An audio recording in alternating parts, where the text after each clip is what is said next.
Mari kita lihat 1 Raja-Raja 17 ayat 1 sampai ayat yang ke-6. Lalu berkatalah Elia orang Tisbe dari Tisbe Gilead kepada Ahab, demi Tuhan yang hidup, Allah Israel yang kulayani, sesungguhnya tidak akan ada embun atau hujan pada tahun-tahun ini, kecuali kalau kukatakan. Ada Nabi Elia menegur atau memberitahukan hukuman kepada Raja Ahab. Siapa Raja Ahab? Raja Ahab adalah raja kerajaan Israel bagian utara. Setelah Salomo meninggal atau memerintah, kerajaan Israel terbagi dua, utara dan selatan. Dan dari generasi ke generasi, kerajaan Israel utara dipimpin oleh raja yang jahat. Raja yang meninggalkan Tuhan yang benar, Tuhan yang hidup. Salah satunya adalah Raja Ahab. Dan unik sekali, Tuhan mengizinkan hukuman atas Israel utara kepada Raja Ahab itu adalah tidak turun hujan. Akan terjadi kekeringan. Dan kalau kita baca perikop atau kisah mengenai Raja Ahab, kelaparan atau kekeringan atau tidak ada hujan bukan hanya 1-2 bulan, tapi total 3,5 tahun. Hukuman yang unik, hukuman yang khusus spesifik. Kenapa dihukum begitu? Karena ternyata Raja Ahab atau Israel utara menyembah seorang dewa yang namanya dewa atau ilah Baal. Dewa Baal dikenal sebagai dewa hujan, dewa kesuburan. Dewa yang mereka percayai bisa membuat tanah menjadi tanah yang subur. Nah, Tuhan sengaja menghukumnya, justru ada counter, ada perlawanan. Tuhan menunjukkan bahwa tidak ada Allah yang hidup, tidak ada Allah yang lebih berkuasa selain Tuhan yang kita sembah. Dewa Baal dikenal sebagai dewa hujan atau dewa kesuburan. Tuhan justru menunjukkan bagaimana dia menghentikan hujan sehingga seluruh Israel utara mengalami kekeringan. Kalau kita renungkan Bapak Ibu Saudara, kadang kita berpikir ironis ya. Karena kejahatan, kesalahan Raja Ahab, anggap Ahab dengan penduduk Israel utara jahat begitu ya. Kalau seseorang jahat, kita berpikir layak dong terima hukuman. Tapi bagaimana dengan orang-orang yang benar di sekitar mereka? Atau minimal bagaimana dengan Nabi Elia dong? Nabi Elia kan seorang yang benar, seorang yang takut akan Tuhan. Gara-gara hukuman Tuhan kepada seseorang atau kerajaan Israel utara, Nabi Elia kena getahnya sebagai orang benar. Dia pun mengalami kekeringan 3,5 tahun, tak tanggung-tanggung waktunya. Kadang kita juga berpikir demikian. Kita berpikir bahwa kita sudah hidup takut dan gentar akan Tuhan. Kita sudah sungguh-sungguh ikut Tuhan melayani, melakukan apa yang Tuhan mau, mengerjakan firman-Nya, merenungkannya. Tidak sembarangan melakukan dosa. Tapi kadang-kala juga masalah kita hadapi. Krisis, musim paceklik, kita juga hadapi. Kita berpikir kadang, Tuhan apa bedanya kalau begitu orang benar dengan orang jahat. Tapi jangan cepat-cepat mengambil kesimpulan. Karena kita akan melihat bagaimana meskipun seolah-olah tanda petik, Elia pun kena getahnya, kena dampaknya masa kekeringan itu. Karena hukuman Tuhan atas Israel utara. Tetapi orang benar, orang yang takut akan Tuhan, dijagai Tuhan, dipelihara Tuhan. Itulah God's provision. Itulah yang kami doakan sebagai hamba-hamba Tuhan ada dalam kehidupan Bapak Ibu Saudara, termasuk saya juga. Mau tengah-tengah masa krisis sekalipun, ada God's provision, ada penyediaan turun dari sorga di dalam hidup kita.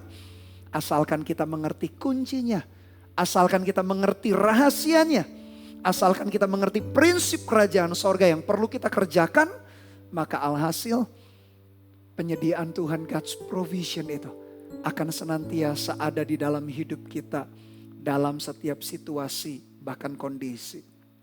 Seolah-olah Elia pun jadi korban karena kejahatan Raja Ahab. Tetapi lihat bagaimana perlindungan penyediaan Tuhan atas Elia. Kita lanjut ayat yang kedua. Kemudian datanglah firman Tuhan kepadanya.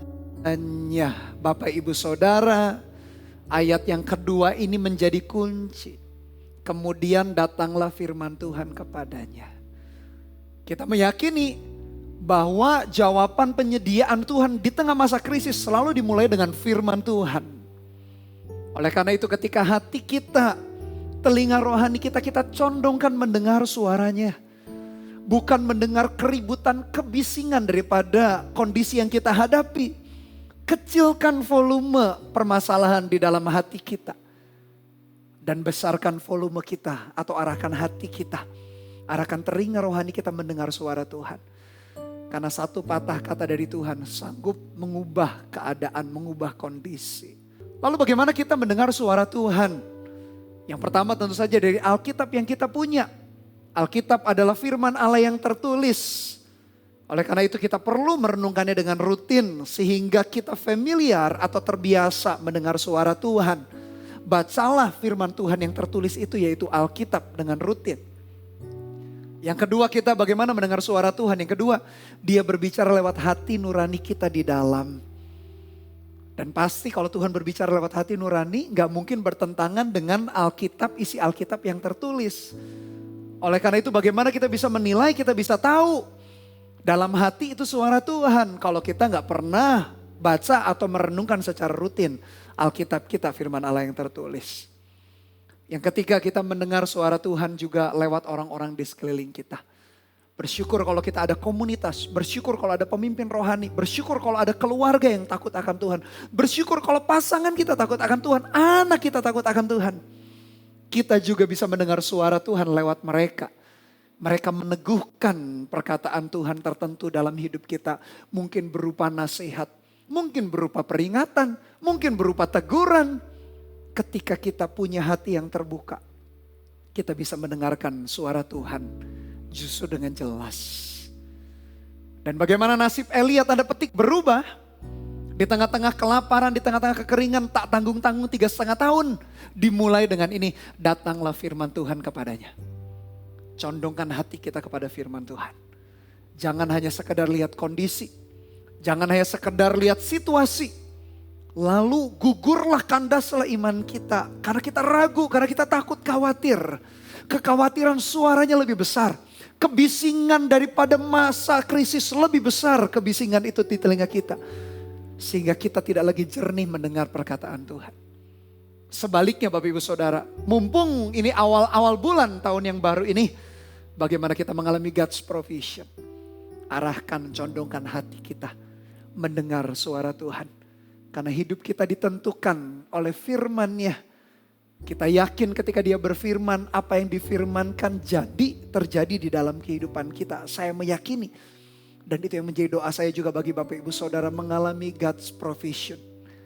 Di dalam perjalanan kehidupan kita sepanjang tahun ini dan tahun-tahun berikutnya juga. Lalu apa firman Tuhan ayat 3 sampai 4 kita perhatikan. Pergilah dari sini. Berjalanlah ke timur dan bersembunyilah di tepi sungai Kerit di sebelah timur sungai Yordan. Engkau dapat minum dari sungai itu dan burung-burung gagak telah kuperintahkan untuk memberi makan engkau di sana. Firman Tuhan menuntun Elia dengan spesifik. Memang benar dalam Alkitab kita tidak ditulis semua hal praktis yang harus kita lakukan. Contoh misalnya kita harus memilih pekerjaan jenis apa, jodoh kita siapa namanya, kita harus tinggal di kota mana, perusahaan yang satu dengan perusahaan yang lain, perusahaan mana yang kita pilih kalau kita bekerja berkarir. Atau berbisnis, bagaimana kita berbisnis, cari partner siapa nama partnernya. Memang tidak semua hal praktis tertulis di dalam Alkitab kita. Tapi kalau hati kita selalu belajar merenungkan firman Tuhan. Maka ketika kita mau mengambil keputusan di dalam hati. Karena hati kita satu frekuensi dengan firman-Nya yang tertulis dalam Alkitab. Maka keputusan-keputusan yang kita buat akan menjadi keputusan yang tepat.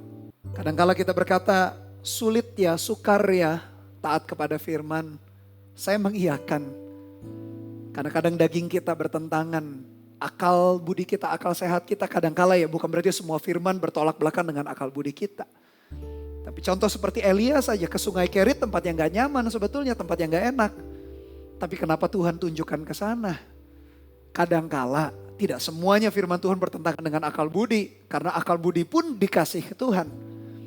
Tapi kadangkala kalau bertentangan pun percayalah dengan hati dan iman kita melampaui akal budi kita, melampaui pemikiran kita, pertimbangan kita, pengalaman kita di masa lalu.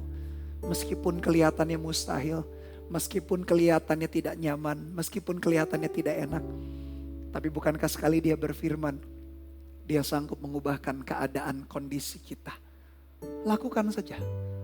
Lakukan dengan ketaatan. Di situ kita menemukan mujizat. Pergilah ke sungai Kerit, engkau dapat minum dari sungai itu. Dan burung-burung gagak telah kuperintahkan untuk memberi makan engkau di sana. Pertanyaannya kembali, kenapa burung gagak? Kalau tadi pertama, kenapa sungai Kerit? Sungai yang tidak nyaman. Pertanyaan yang kedua, belum selesai sungai Kerit, burung gagak lagi. Kenapa gak burung yang lain? Burung merpati atau burung yang lain, kenapa burung gagak? Padahal burung gagak itu adalah burung yang dianggap najis oleh orang-orang Israel. Bahkan burung gagak identik dengan sesuatu yang jelek, dengan sesuatu yang buruk. Di wilayah Eropa misalnya, burung gagak identik dengan burung yang dimiliki oleh penyihir. Di Indonesia, burung gagak kadangkala dianggap lambang sebagai sesuatu prahara atau musibah atau sesuatu yang tidak enak. Kenapa burung gagak yang diutus Tuhan? Dan burung gagak adalah memang salah satu burung yang cerdas. Cerdas untuk mencuri makanan. Entahlah burung gagak itu ngambil makanan dari mana. Tapi kalau burung gagak mencuri, nalurinya biasanya dia akan makan untuk dirinya sendiri. Bagaimana Tuhan perintahkan burung gagak. Burung yang najis, burung yang dianggap sesuatu yang buruk. Burung yang punya naluri untuk egois diri sendiri. Tapi Tuhan perintahkan untuk memelihara seseorang yang takut dan gentar akan Tuhan.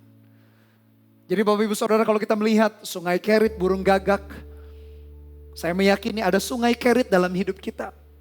Ada burung-burung gagak di dalam hidup kita. Yang di luar pemikiran kita. Di luar apa yang kita harapkan. Kayaknya bukan orang itu deh yang tolong kita. Bukan pekerjaan itu yang membuat kita mengalami terobosan. Mungkin kita berpikir demikian. Sungai Kerit kita, burung gagak kita. Tapi ketahuilah kalau Tuhan berfirman, kalau Tuhan perintahkan, segala yang diperintahkan itu pasti terjadi.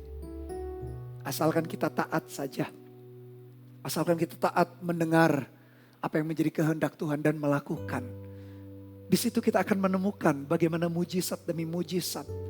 God's provision itu akan kita alami.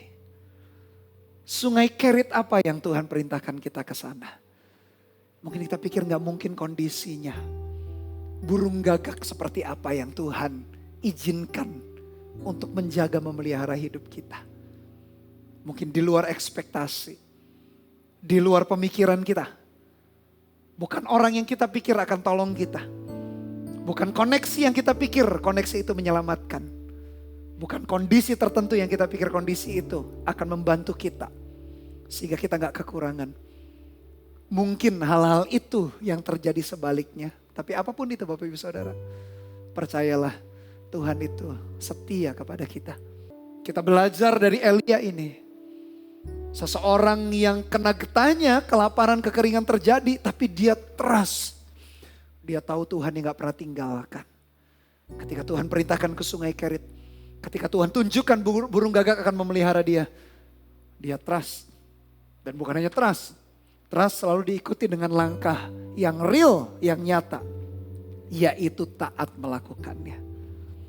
Lalu ia pergi dan ia melakukan seperti firman Tuhan. Ia pergi dan diam di tepi sungai Kerit. Di sebelah timur sungai Yordan. Saya jadi teringat satu ketika Yesus menceritakan perumpamaan.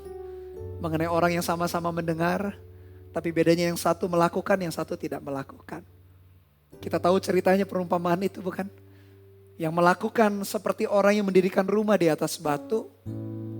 Dan yang tidak melakukan seperti seseorang yang mendirikan rumah fondasinya di atas pasir. Kalau kita renungkan kembali perumpamaan yang sering kali kita dengar. Batu dengan pasir, dua fondasi yang berbeda. Batu tentu saja solid, kokoh, tidak mudah tergoyahkan. Pasir sesuatu yang mudah bergerak. Sesuatu yang tidak solid. Untuk membangun di atas batu butuh perjuangan, butuh proses, butuh waktu yang cukup lama. Tidak demikian di atas pasir dalam waktu yang instan. Tapi kita tahu cerita akhir perumpamaan itu Yesus berkata, satu saat badai menerpa dua rumah itu. Mau orang yang sungguh-sungguh ikut Tuhan, mau orang yang tidak sungguh-sungguh ikut Tuhan, mau orang benar, mau orang jahat, dua-duanya nerima badai juga.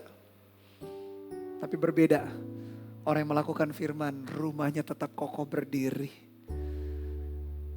Fondasi apa yang kita gunakan untuk membangun pernikahan kita? Fondasi apa yang kita gunakan untuk membangun pekerjaan kita? Fondasi apa yang kita gunakan untuk membangun relasi kita, hubungan kita? Batu kah yang dilambangkan firman Tuhan sebagai fondasi yang solid? Atau pasir kah? Pilihan di tangan kita Bapak Ibu Saudara. Tapi saya mendorong Bapak Ibu Saudara, kalau kita mau mengalami God's provision, firman-Nya pasti akan dinyatakan. Firman-Nya pasti akan diucapkan. Firman-Nya pasti akan diperdengarkan. Bahkan di kitab nabi-nabi Tuhan berkata, sebelum aku melakukan sesuatu, pasti aku akan berfirman dulu. Pasti aku akan menyatakannya kepada hamba-hambaku dulu. Sebelum aku lakukan sesuatu, kata Tuhan. Pasti firman-Nya disampaikan dulu kalau kita dengar-dengaran hati kita. Tapi what next step? Apa langkah berikutnya? Yaitu taat. Dan Elia taat melakukan seperti firman Tuhan. Ada krisis yang berlaku global. Ada krisis yang berlaku perorangan. Satu dengan yang lain berbeda. Sesama jemaat saja. Yang satu lagi sukses, lagi berhasil pekerjaan. Yang satu lagi di PHK bisa jadi. Yang satu omsetnya lagi naik, yang satu omsetnya lagi turun. Ada krisis yang global, tapi ada krisis yang betul-betul terjadi pribadi lepas pribadi. Tapi apapun itu, mau global, mau itu private, Tuhan bisa bertindak di atas krisis itu. Demikian dalam hidup Elia. Belum turun hujan, sungai yang diharapkan, sungai Kerit itu akhirnya kering juga. Tapi kembali perhatikan ayat yang ke-8. Maka datanglah firman Tuhan kepada Elia. Ada the twin provision, ada penyediaan yang kembar. Ingat tadi Bapak Ibu Saudara, sebelum Elia ke sungai Kerit dan burung gagak memelihara, lalu datanglah firman Tuhan. Sungai Kerit menjadi kering, burung gagak tak ada lagi, lalu datanglah firman Tuhan. Dari setiap titik demi titik perjalanan hidup kita, dari setiap kilometer demi kilometer kehidupan kita, pastikan selalu dimulai dengan firman Tuhan. Ku yakin saat kau berfirman, ku menang saat kau bertindak. Hidupku hanya ditentukan oleh perkataanmu. Ku aman karena kau menjaga. Ku kuat karena kau menopang. Hidupku hanya ditentukan oleh kuasa-Mu. Dari setiap titik demi titik, kelaparan pertama, datanglah firman Tuhan ke sungai Kerit, burung gagak memelihara. Masih ada kekeringan, datanglah firman Tuhan. Tuhan menjaga kita dari firman-Nya demi firman-Nya. Dari satu firman kepada firman berikutnya, dari satu janji kepada janji berikutnya. Kadangkala kita berkata mencari nasihat mungkin dari teman kita, dari sahabat, dari hamba Tuhan. Lalu ending-endingnya sahabat, teman, orang tua atau pendeta itu berkata, jangan lupa ya cari kehendak Tuhan lewat Alkitab firman-Nya. Jangan lupa berdoa, lalu kita pulang, kita kecewa. Kita pikir jawabannya praktis, 7 langkah sukses. 10 langkah menghadapi musim paceklik. Ternyata ending-endingnya ya firman Tuhan. Ending-endingnya disuruh doa, kalau itu saya sudah tahu. Kadang-kala kita protes dengan jawaban yang terakhir, jawaban pamungkas, jawaban akhir yang hebat adalah kembali kepada firman. Tapi perlu Anda ketahui, memang itulah satu-satunya jawaban. Dari sepanjang kisah ini ada 3 aplikasi, 3 penerapan sederhana yang kita bisa lakukan. Yang pertama, ketika menghadapi krisis, mari evaluasi diri. Dan kalau didapati ada dosa dan kesalahan, mari kita bertobat. Karena Roh Kudus akan menerangi hati kita. Ujilah ya Tuhan hati dan batinku. Izinkan Dia mengkoreksi. Dan dengan hati, kerendahan hati, kita bertobat. Jauh daripada dosa dan kejahatan. Karena yang merupakan pemisah antara kita dengan Tuhan adalah dosa dan kejahatan kita. Aplikasi yang kedua di tengah masa krisis. Percaya kepada firman dan taat melakukan. Dengarkan firman-Nya, condongkan hati kita kepada firman. Setelah kita mengerti, memahami firman-Nya, taat saja melakukannya. Di situ kita akan berjumpa dengan mujizat, dengan penyediaan Tuhan. Dan yang terakhir, yang ketiga, ingat janda Sarfat ini, dia belajar menjadi berkat dulu bagi orang lain. Saya berdoa Anda pun menjadi berkat. Tidak tunggu terobosan terjadi, tidak tunggu kesembuhan terjadi dalam hidup kita. Tidak tunggu pertolongan Tuhan dulu terjadi, tapi kita bisa jadi berkat dulu. Ingat janda itu sebelum roti atau tepung itu tidak habis, minyak itu tidak habis, dia berbuat sesuatu dulu. Dengan ketaatan, disitulah penyediaan Tuhan terjadi. Doa saya God's provision, penyediaan Tuhan yang berlimpah senantiasa ada dalam kehidupan kita sepanjang tahun ini. Haleluya. Amin.